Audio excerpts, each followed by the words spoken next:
লুকায়িত আছে তাদের বিরুদ্ধে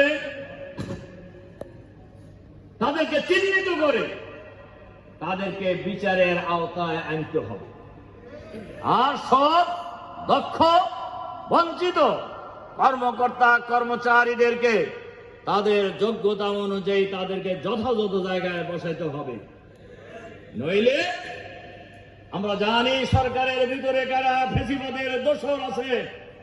সরকার যদি এদেরকে লালন পালন করেন, তোষণ করেন, এটা জেনে রাখবেন ফ্যাসিবাদের বিরুদ্ধে বাংলার মানুষ যেভাবে গর্জে উঠেছে, তাদেরকে বিতাড়িত করেছে।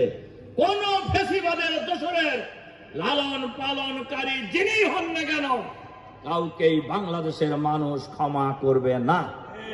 তার কারণ এই বিপ্লবের সাথে, এই আন্দোলন সংগ্রামের সাথে হাজার হাজার মানুষের জীবন জড়িত।